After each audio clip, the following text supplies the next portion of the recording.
Arrancó el segundo mandato de Donald Trump. El traspaso de poder, pues no fue tradicional, fue realmente una sacudida que marca el principio de un nuevo orden mundial. Y bueno, de paso que subió varias órdenes que tienen a México como destinatario, pero una de las más relevantes es que va a denominar a los cárteles mexicanos como organizaciones terroristas. Así que vamos a ver qué es lo que implica esto. Y si algo le generó aplausos en su discurso fue decir que hay una crisis de seguridad en la frontera sur y que se acabó el acceso para los migrantes indocumentados y al contrario empieza la expulsión masiva. Estaremos en eso y las consecuencias que hay desde ya con esta decisión. Y por supuesto no podemos dejar pasar a quienes acompañaron a Trump en su investidura, que para darnos una idea, tan solo unas cuantas sillitas valían varios milloncitos de dólares. Oye, ya milloncitos se quedan pobres, ¿no, querida Chávez? Billones, trillones. Billions. Pues ya volvimos a esta tercera temporada, así es que quédate con nosotros. Esto es Cuarto para las 4. No te nos despegues. Suscríbete, comparte, comenta y danos tu like.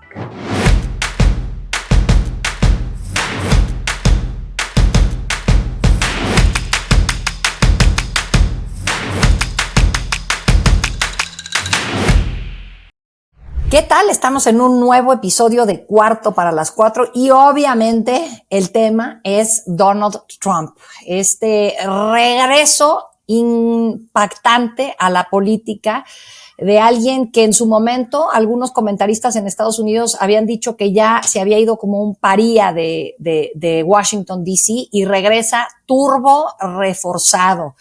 No sé cómo vieron la investidura el martes pasado. A mí me pareció que pues llena de símbolos, llena de trillonarios o millonarios próximos a ser trillonarios si las cosas van como van, y ya de eso nos platicarás tú, Chávez.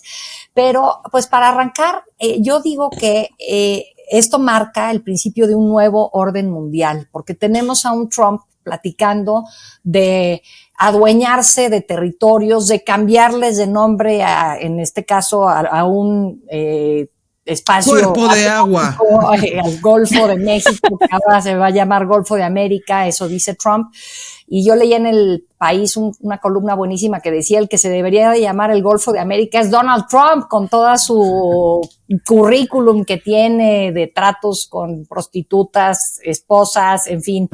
Pero a lo que voy con todo esto es que sí, de pronto, pues vemos que ya esta idea del globalismo y de que cada quien produzca lo que mejor sabe producir y los demás lo compran y así hacemos todo más eficiente, pues de pronto dice Donald Trump, no, yo voy a regresar a Estados Unidos a una etapa dorada a través de que todo se va a producir en Estados Unidos. Y las respuestas que podemos anticipar del resto del mundo, pues anticipan desde mi punto de vista un mundo completamente distinto. Y lo increíble y que marca esta diferencia es que ahí sentados en la rotunda del Capitolio estaban expresidentes tanto demócratas como republicanos y todos asombrados. O sea, no es que el expresidente George W. Bush estuviera de acuerdo con las políticas de Donald Trump, es que todos estaban boquiabiertos y Hillary Clinton echó su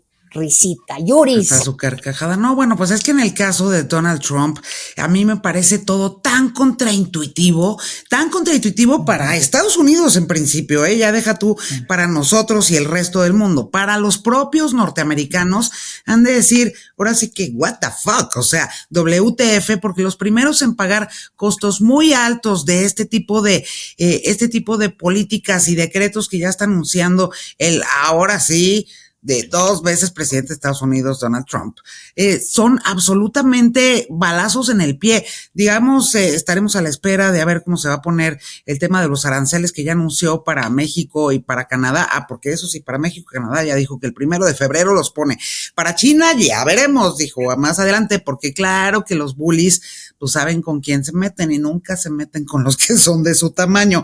Y China, pues por supuesto que si alguien pone a temblar a Estados Unidos y desde hace muchos años es justamente ese país enorme que también es un imperio, pero con esos sí se la va a llevar más suavecito Donald Trump. Y a México y a Canadá por lo pronto ya dijo que ahí les va ahí les va la voladora, ¿no? Y que el 1 de febrero nos va a anunciar a qué nos va a poner aranceles, pero no se da cuenta que los precios a quienes se les van a ir al cielo si le sube o le pone impuestos a la producción de sus dos países socios del TEMEC, va a ser justamente a los consumidores estadounidenses, y como tantos tontos y tantos otros temas que son incomprensibles, que los estadounidenses ahorita están muy celebrando, pero celebrando exactamente qué, no me queda claro.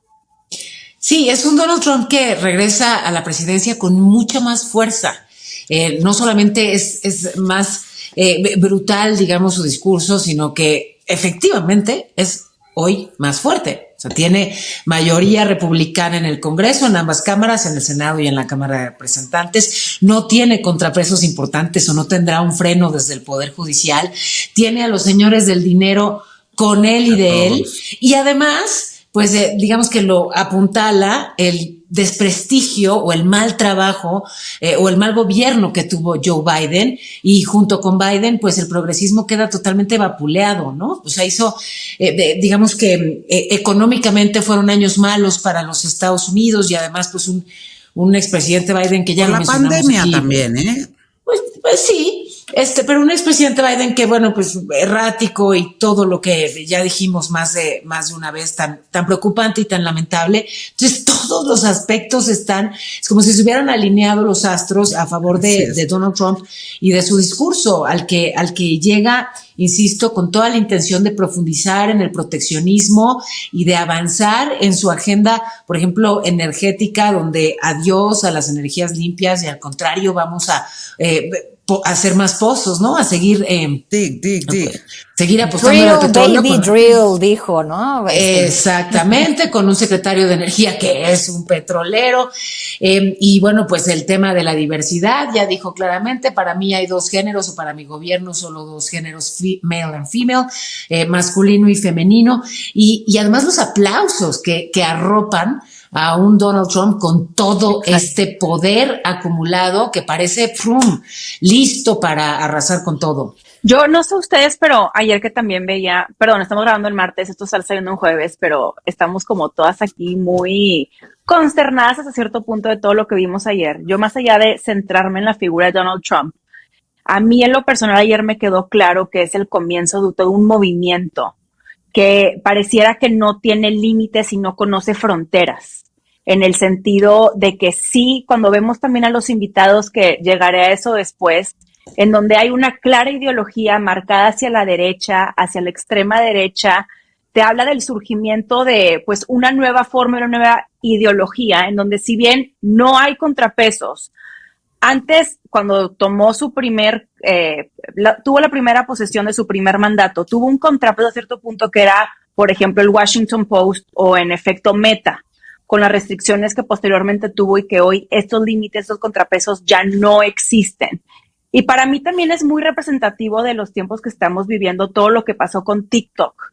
¿Por qué? Porque pareciera que tenemos que ser muy enfáticos en la información para tener de alguna u otra forma memoria.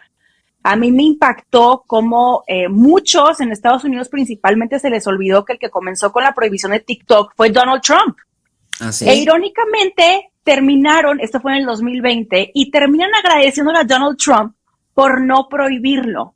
Y te habla justo de los momentos en los que estamos viviendo, donde es muy fácil manipular la narrativa, manipular la realidad, donde pareciera que todo es relativo, en donde te sales, tienes el lunes en medio de toda la arena, firmando que te sales del Acuerdo de París, toda la audiencia completamente, pues ahora sí que en júbilo, celebrando, donde entonces el cambio climático existe, pero tienes a California como botón de muestra algo que pasó, pero pareciera que ya no existe. En fin, creo que es representativo aparte del orden mundial, los incendios de una nueva era, en donde para mí, lo platicamos antes de grabar, lo que más me impacta es que es un señor de 78 años, y no lo digo por edadismo y porque me esté fijando en su edad, sino quienes van a sufrir las consecuencias de todo lo que está aconteciendo a partir de ya son las futuras generaciones.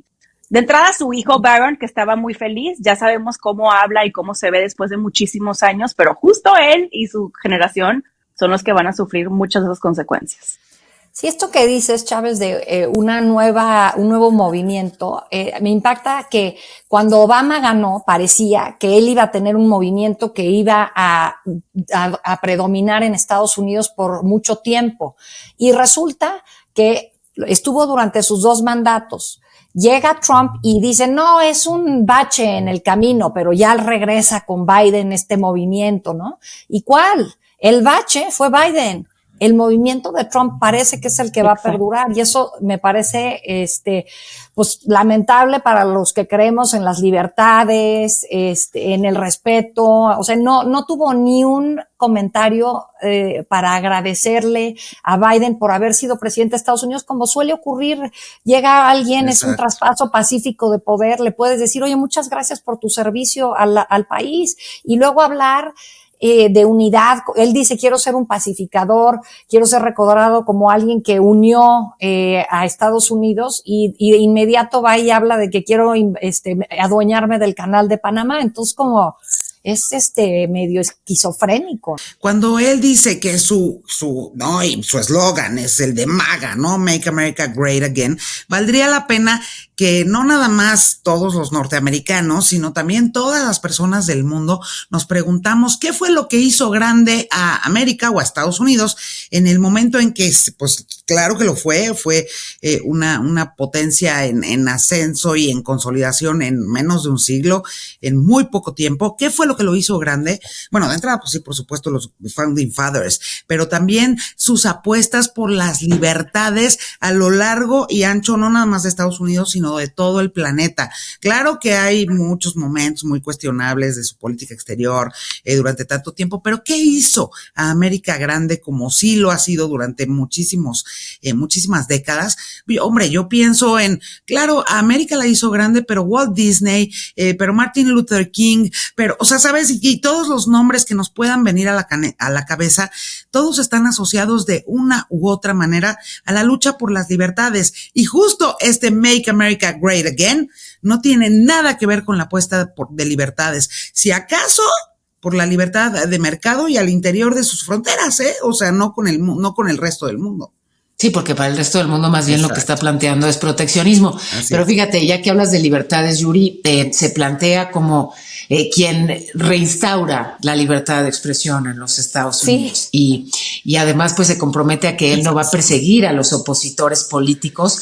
Entonces, la verdad es que lo maneja muy bien. O sea, es digamos, muy sagaz y en el uso del lenguaje y en el manejo de su propia situación, porque pues ahora resulta que si había digamos, procesos abiertos en su contra por temas de índole sexual o por la toma del Capitolio hace 4 años, no era porque hubiera cometido delitos, sino porque era un opositor político. Entonces, digamos que aprovecha, ¿no? Esos procesos que además, bueno, lo que ocurrió también recientemente justo antes de que se convierta en presidente con esos procesos es interesante, o sea, como la ley incluso en los Estados Unidos es maleable, ¿no? Pero entonces ahora, pues resulta que se plantea como el gran libertador en términos de expresión. Para subrayar lo que estás diciendo, mi querida Paola, justamente estos ensayos de el inolvidable y súper sagaz George Orwell, que todos lo recordamos por 1984, y justamente él era un experto en el tema del uso del lenguaje como una herramienta de manipulación política. Inolvidables aquellos párrafos de 1984 donde decía, war is peace, ¿no? La guerra es la paz, freedom is slavery, la libertad es la esclavitud. ¿Y cuál era la última? And ignorance is strength, ¿no? Y la ignorancia es una fuerza. Sí. Pero podríamos agregar una cuarta que tenga que ver con la memoria, pero es así porque ya nos anda medio fallando a todos. Pero estos los recomiendo a todos. La falta de memoria es juventud. A echarse, exacto, a echarse un clavado en estos extraordinarios ensayos de este pensador gigantesco. Quería preguntarte lo de el presidente Trump también decidió declarar a los cárteles del narcotráfico como organizaciones terroristas.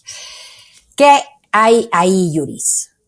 Oye, yo la verdad es que, y esto la verdad se les va, les voy a romper el corazón a todos los que andan con su Disneylandia disparada, ¿no?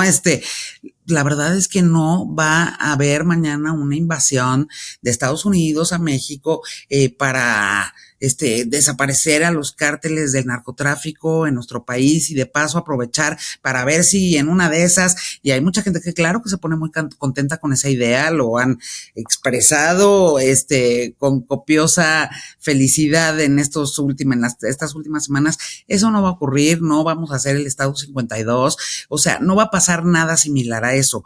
Lo que implica que incluyan a los cárteles del crimen organizado, no nada más del narcotráfico, también tráfico de personas, en fin, sí, como organizaciones terroristas digamos, las denominaciones de Estados Unidos, es que se pueda castigar después de hacer una investigación en el Departamento del Tesoro y por supuesto en Homeland Security, a ver qué empresas, esto también pasa otra vez por el terreno de lo económico, igual que los aranceles que ya mencionaban todas hace un momentito, que van a decir, bueno, a ver, esta empresa le ha estado ayudando al cártel de Sinaloa o es sospechosa de ayudarle al cártel de Sinaloa o al cártel Jalisco Nueva Generación. Entonces, pues no vamos a dejar que esa empresa exporte producción a nuestro país, a Estados Unidos. Es decir, las medidas son económicas, no son militares. Entonces, yo creo que por ese lado tendría México que empezar también a explorar cuáles van a ser sus carriles de negociación, porque ahí sí pueden terminar pagando justos por pecadores o empresas que no han tenido ningún tipo de vinculación con el crimen organizado en México, pero que si Estados Unidos tiene ganas de apretarnos el pescuezo, pues por ahí va a buscar el cómo, Hay otros países en donde, entre ellos Colombia, España, en donde tienen grupos delincuenciales que han sido denominados por Estados Unidos como organizaciones terroristas. Ellos les llaman FTOs, Foreign Terrorist FTO. Organizations, FTOs o FTOs. En Colombia, el EZLN, el ELN, el EZLN es de México, el ELN. Se Colombia bajo tanto por la frontera. Y en España también la ETA. Incluso hay quienes dicen que cuando George W. Bush era presidente y ¿cómo se llamaba el presidente? Aznar en España. Aznar negocia con George W. Bush, entrarle de lleno a la guerra en Irak con tal de que Estados Unidos reconociera a ETA como una FTO. Porque lo que eso implicaba para España era una manera mucho más fácil para combatir a su terrorismo. Entonces yo creo que México, lejos de asustarnos, deberíamos de decir cómo coopero. Es más, yo también las voy a declarar organizaciones terroristas porque vean a todos los que nos están haciendo en el país. O sea, no entiendo por qué no nos subimos a ese tren. Y entonces ya podemos hablar un mejor lenguaje con Estados Unidos para negociar estos términos y que no paguen justos por pecadores. Pues es que hay un tema ahí de narrativa, ¿no? O sea, sí. Por lo pronto lo que se percibe es que hay un atropello a la soberanía mexicana con esta decisión, porque justamente si bien ya Yuridia aclara qué es lo que realmente ocurriría con esta decisión que toma Donald Trump, pues hay un poco la percepción de que eso implica que haya tropas estadounidenses o que tengan acceso, digamos, fuerzas estadounidenses a nuestro territorio. O sea, sí sería una guerra, pero no la guerra que como la conocemos. O sea, no habría misiles mediante, sería otro tipo de guerra, una guerra económica. Pero sería interesante, la verdad es que sí, creo que, digamos que de este lado se verbalizara y se socializara pues de una manera más inteligente, ¿no? Y no necesariamente pelearse con esta posibilidad de darle algún tipo de trato distinto al tema del narcotráfico, porque además, por cierto, el que se le está dando está siendo absolutamente ineficaz, y no solamente ineficaz, sino letal para muchísimos mexicanos, pero también para buena parte de nuestra industria y de nuestra economía, ¿no? Sí, no entiendo para qué envolvernos en la bandera de la soberanía. O sea, ahí creo que no ganamos, al contrario, perdemos. Pero bueno, no sé, Chávez, ¿tú algo quieres comentar de eso? Que a mí me pareció muy ilustrativo que justo la mañanera del día siguiente, o sea, del martes, no se abordó mucho el tema de los cárteles, como que se enfocaron mucho más en el tema migratorio. Y me parece que es justo por lo que mencionan. Siempre hay cosas que no pasan hasta que pasan. Yo soy de la idea de que es un riesgo eventualmente, en donde también hay ciertas ideas intervencionistas en Estados Unidos que claro que podrían también tomarlo del otro lado como algo discursivo y narrativo que es muy ganador. O sea, creo que sí algo que le tenemos que reconocer a Trump es que es un genio para comunicar, pero no solamente él, sino también el movimiento, lo que es MAGA, que inclusive pueden, así como dijeron lo del Golfo de América, que de verdad es como un completo sinsentido, no ves ni siquiera como en qué te beneficiaría. Yo luego pienso en los estadounidenses, es como, a ver, compadre, tu principal problema es económico, es inflacionario, dime tú, cambiar el nombre, ¿en qué te va a beneficiar? El súper va a seguir caro, pero no, es un súper logro por parte de Trump, porque está con nuestra soberanía y poniendo a Estados Unidos en alto, ¿sabes? Ahí que de pronto sí puede ser un riesgo. Fue buena la respuesta de Claudia pues entonces vamos a proponer que sea Make America Mexicana Again, ¿no? Como decía, y sacó el mapamundi de 1600 y tantos, me pareció muy buena respuesta. O sea, porque justo lo que evidencia también es el absoluto despropósito de la propuesta de cambiarle de nombre al Golfo de México, ¿no? Pero es para esa audiencia, que es justamente territorial, o sea, es este macho que acapara y que conquista y que gana, pues hace también mención en su discurso, de hecho con eso nos remata, digamos que enlistando las grandes victorias de los Estados Unidos, ¿no? Entonces, aunque sea un cambio de nombre, es como nos vamos apropiando de más territorio, porque le vamos a decir Gulf of Mexico a toda esa costa, o sea, sí me parece que aunque nos parezca un disparate o que nos parezca irrelevante, para sus duros, para su audiencia, es taquillero. Bueno, incluso habla también de cambiarle el nombre al Mount Denali, que es el pico más grande de Estados Unidos que está en Alaska, a McKinley, por el expresidente estadounidense que se envolvió también en la bandera de Estados Unidos, de tarifas y de cerrazón. Entonces, es ese mensaje, pero, o sea, lo que creo es que empieza como una broma y luego las cosas se van poniendo más serias, ¿no? Uh-huh. Exacto. Bueno, mal momento para ser maestra de geografía. Pésimo momento para ser maestra de geografía. Sí. Exacto. Yo todavía no acomodo si Plutón es o no un planeta y ahora me sale con esto. Ahora tenemos que pensar en cambiarle el nombre al Golfo. Oye, pero tú tienes el tema de migración, Paola, que también empezó como una broma. ¿Te acuerdas cuando Trump baja de esa escalera y dice va a construir un precioso muro? Y vean en dónde estamos ahorita. Sí, y bueno, fue justamente cuando habla de que de la frontera sur y de detener el ingreso de personas sin documentos y de expulsar a millones, cuando recibe el aplauso más extenso y más sonoro y se ponen de pie, y no solamente los que estaban ahí, ¿no? Sino el respaldo que han tenido estas medidas ya con digamos, ya cuando puedes observar algunas de las reacciones, sobre todo en el mundo digital que arroja tantísima data, pues resulta que la gente en los Estados Unidos está encantada con estos anuncios de la deportación masiva de migrantes indocumentados y el que no lleguen más, que no lleguen nuevos.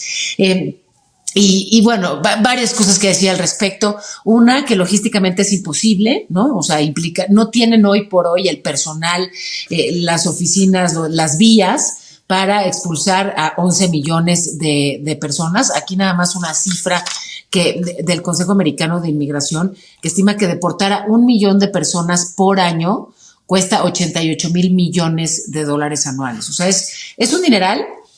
Y no se puede hacer, pues, insisto, esa deportación masiva de la noche a la mañana, pero además de la logística imposible, pues está también, digamos, todas las desventajas económicas severas que eso traerá consigo, porque estamos hablando de una mano de obra muy eficiente y muy barata que cubre buena parte de los trabajos que nadie más quiere hacer en la Unión Americana, pondría en problemas a muchas industrias y bueno, pues lo que sí seguramente va a ocurrir, y de hecho ya está ocurriendo, es que muchos se van a ir voluntariamente, la autodeportación, porque hay una gran zozobra, hay muchísimo miedo, pues, entre los migrantes. Acabo de estar en California, fui por justamente los incendios, fui a cubrir toda esa parte de la devastación de los incendios, pero hablé también con muchos paisanos sobre el tema migratorio. Y estoy hablando de California, que es un santuario para migrantes, ¿no? Los Ángeles en particular. La gente está aterrada.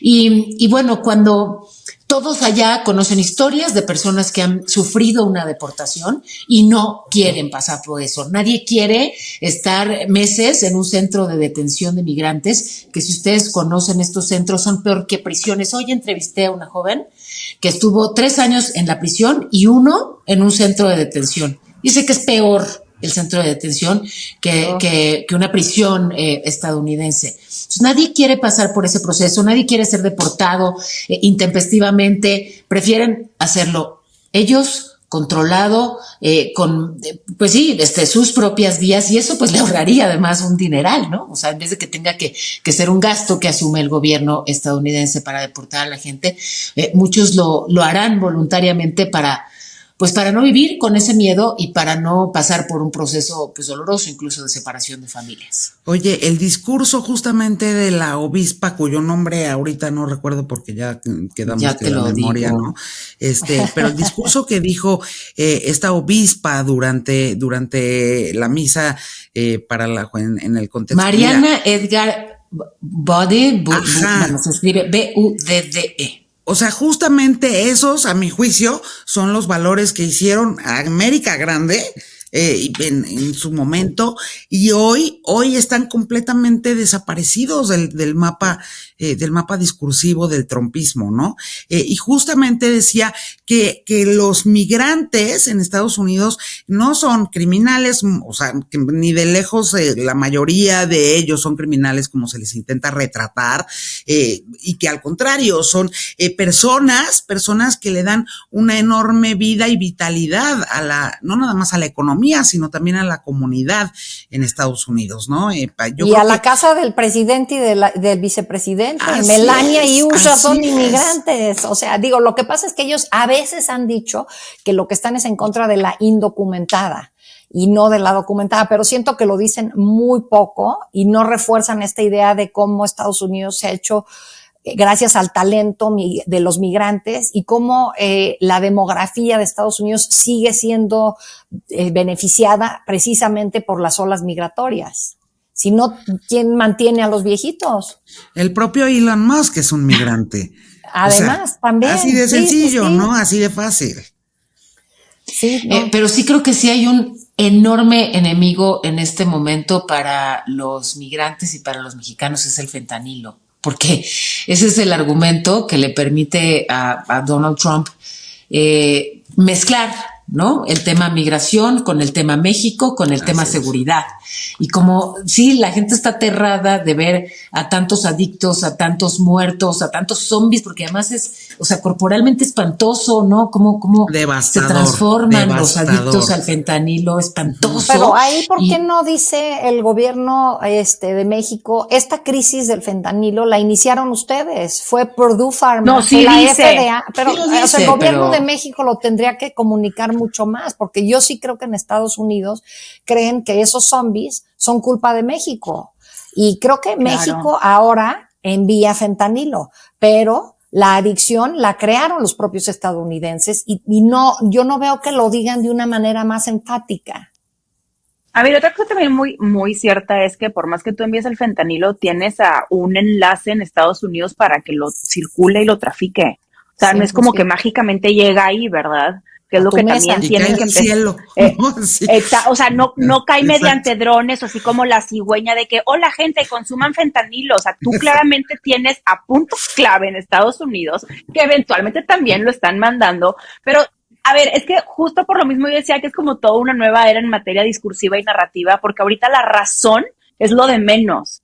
O sea, inclusive lo que estamos mencionando es como que algo muy obvio que a mí me impacta dimensionar, que el simple hecho de que te lo digan y porque todos queremos tener a un villano y antagonizar a alguien es lo suficientemente redituable que enos ahora donde estamos. Pero yo sí quería decir un dato muy importante porque a ver, escuchamos mucho de de la migración y que van a haber deportaciones, pero un dato del que no se está hablando mucho es que Biden ha sido el presidente que más ha deportado en un mandato. O sea, de hecho es primer lugar Biden con 4.600.000. Obama.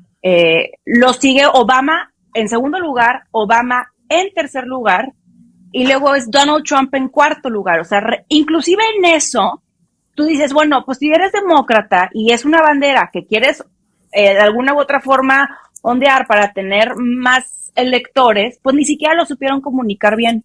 Es que no pueden decir eso Trump ellos. El que más ha deportado. Pues, no pueden decir eso los pero demócratas. Pero luego pierden. O sea, ya llega un punto en donde van a terminar igual que aquí en México, que de repente el PAN ahora es progresista. O sea, ¿cómo?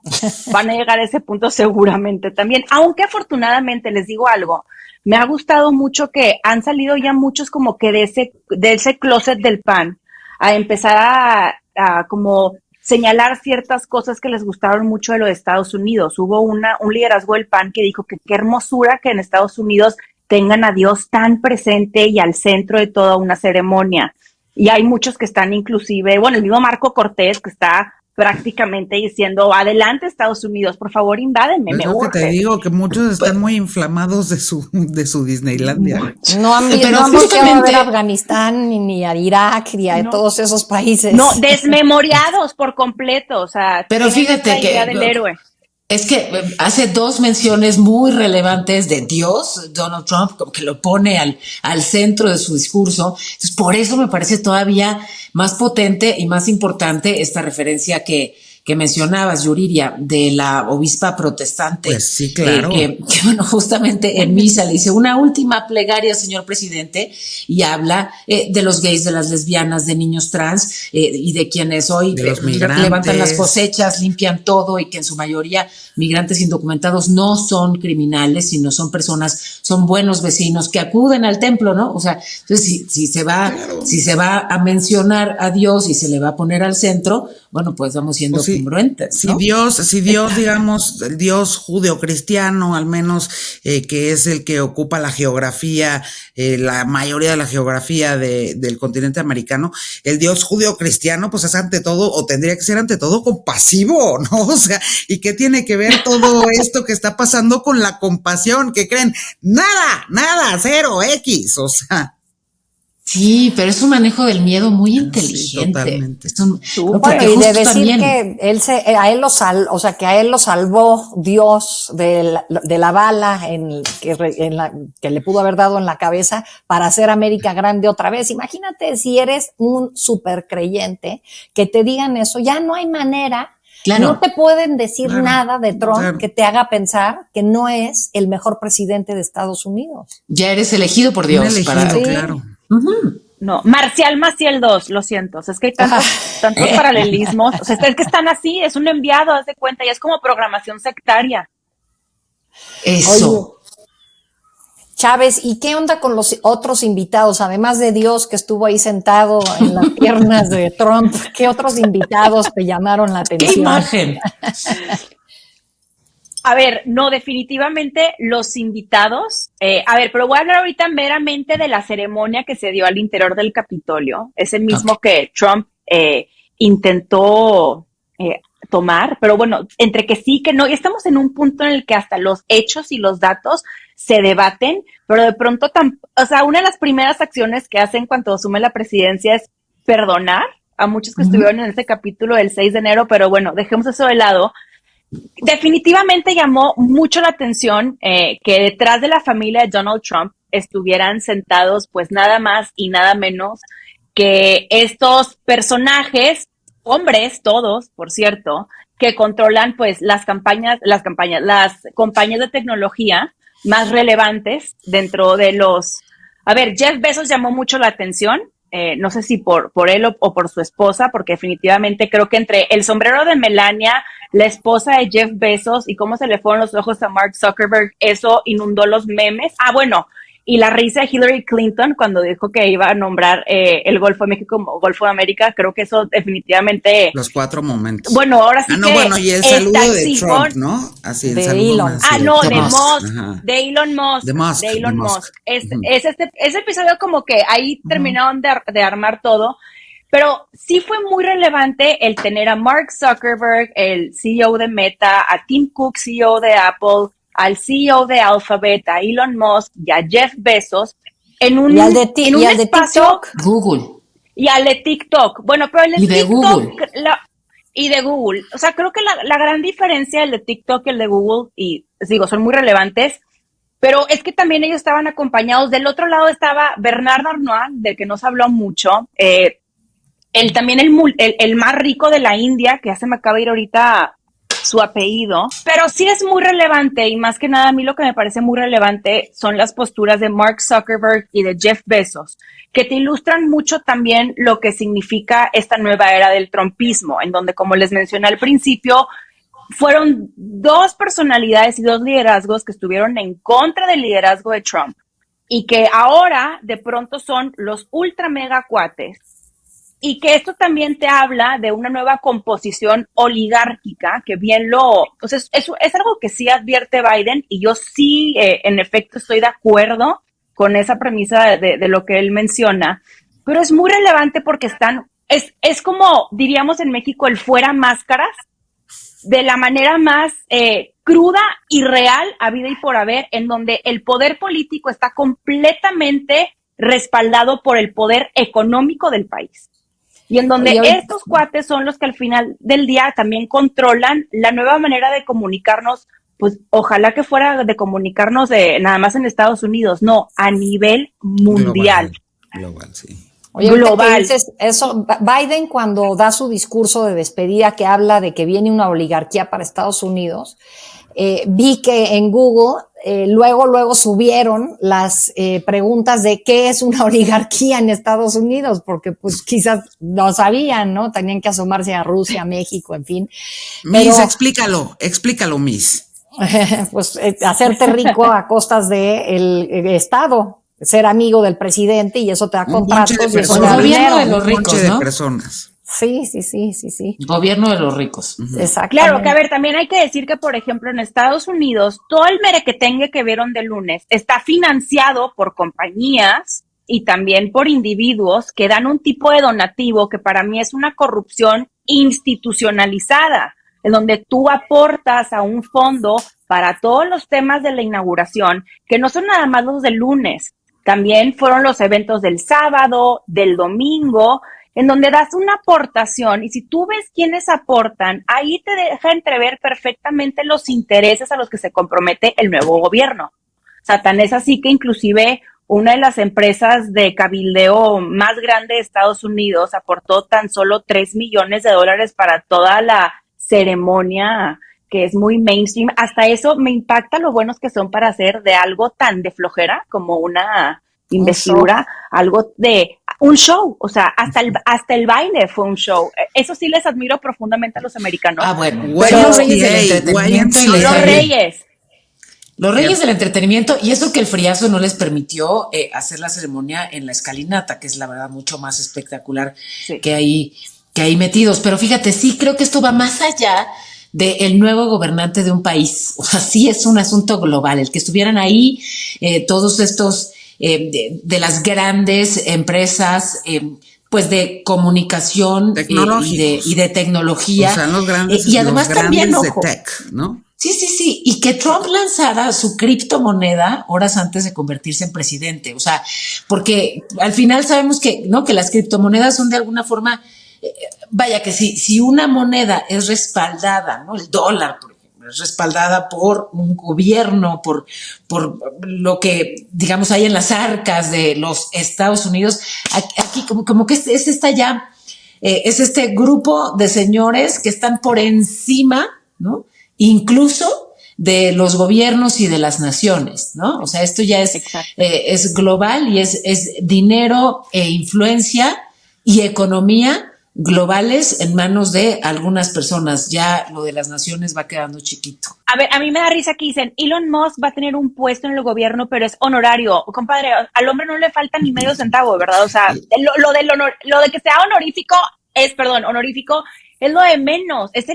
¿Cuándo en tu vida te ibas a imaginar que vas a tener al hombre más rico del mundo teniendo un cargo en el gobierno estadounidense? Es que te vuela la cabeza. Que también hay que decirlo, yo creo que sí, definitivamente después del primer mandato, muchos de los oligarcas y los ricos en Estados Unidos se dieron cuenta que pues hay que irse bajo el árbol que da sombra, porque la realidad es que quienes apostaron por Trump en el primer mandato, sus fortunas, mira, se fueron al cielo.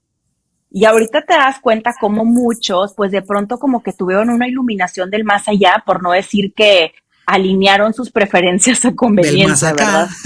Claro. O ¿sabes qué? O se desilusionaron con los demócratas, digamos, por las cuentas y los resultados que entregó este gobierno de Biden. A mí se me hace ¿no? que Y el entonces a lo gobierno de mejor no Biden es que los convenza del todo, es que te vas con el menos peor en términos económicos, ¿no? A mí en términos económicos no me parece que el gobierno de Biden entregó malos resultados. Lo que nunca pudo hacer es transmitir pues bien sus logros y evidentemente con la inflación, que no fue culpa de él, fue culpa del COVID. Y si el COVID se puso tan grave, fue culpa de Trump. Ahorita el que va a cosechar los frutos de lo que sí hizo Biden en materia económica va a ser Trump. ¿Qué es lo que les pasa? Generalmente a los demócratas. Llega Bill Clinton, arregla un poco la economía y su sucesor es el que acaba diciendo, no, pues George Bush acaba siendo el que dice que qué maravilla la economía, y luego la deja hecha un reguero al mero final, llega Obama, la arregla y así se van. O sea, y creo que le va a pasar lo mismo. En eso sí veo algo de continuidad. O sea, yo creo que económicamente no lo hizo mal.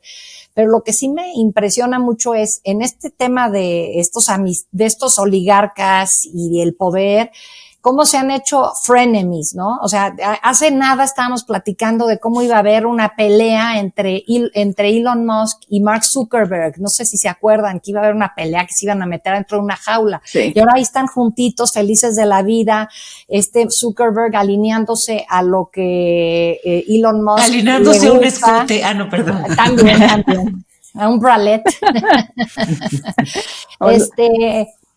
O sea, que se me hace súper interesante este vuelco que ha dado Silicon Valley de ser de izquierda a ahora ser la ultraderecha, y lo que va a significar eso para todos nosotros que manejamos las redes sociales en todo el mundo.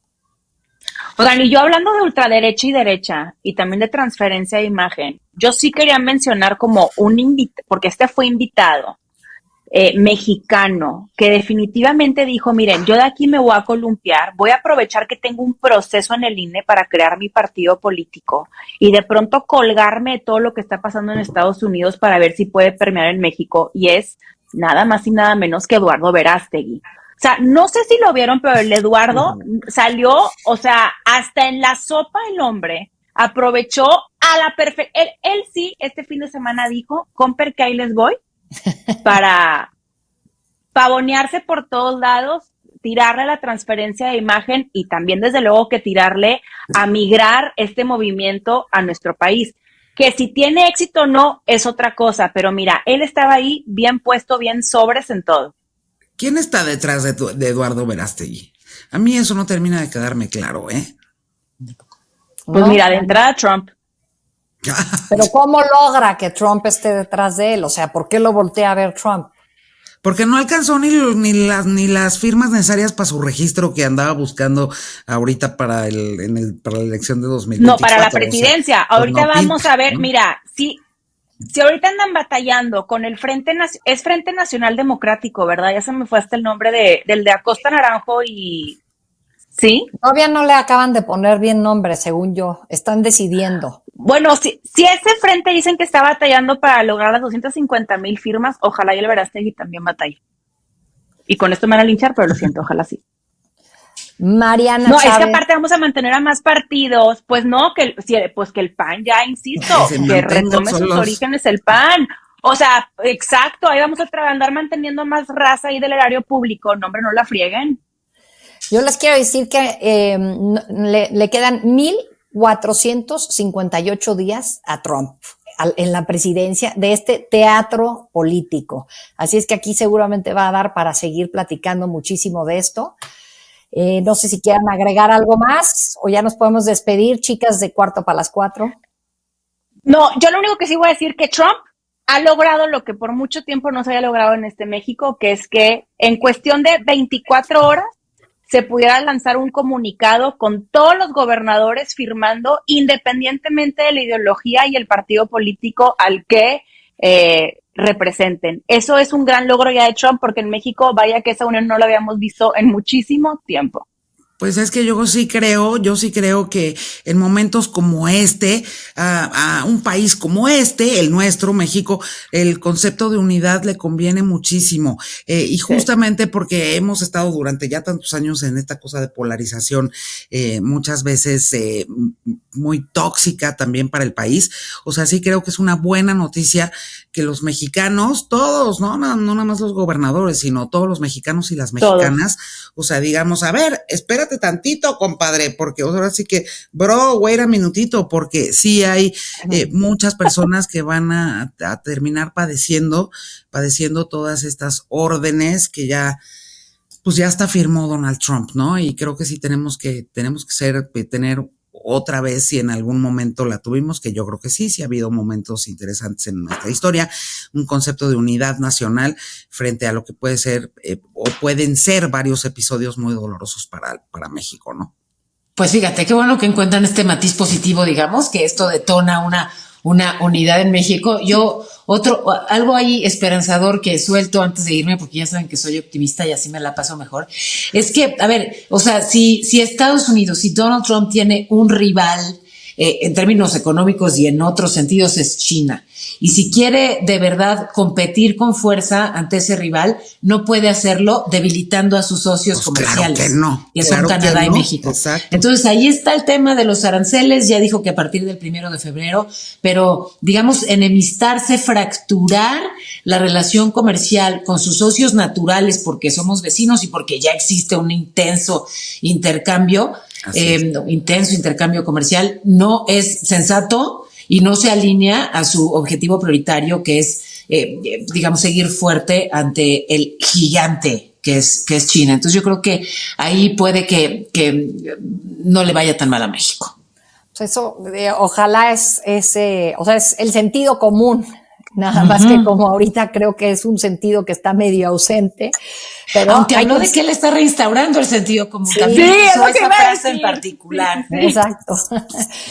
Pues Paola Rojas, Yuridia Sierra, Mariana Chávez, gracias por esta platiquilla, Cuarto para las 4, y recordarles a todos los que nos ven y nos escuchan que por favor se suscriban, que sigan el podcast y que nos dejen comentarios de preferencia bonitos. No es cierto, los que quieran. No, sí, no, bonitos. Porque si no, como no dice nuestra Carol, el algoritmo no reconoce, así que dense, exacto, pongan lo que quieran. Y un último mensaje para los oligarcas: patrocínenos. También. Okay, Bye, chicas. Chao.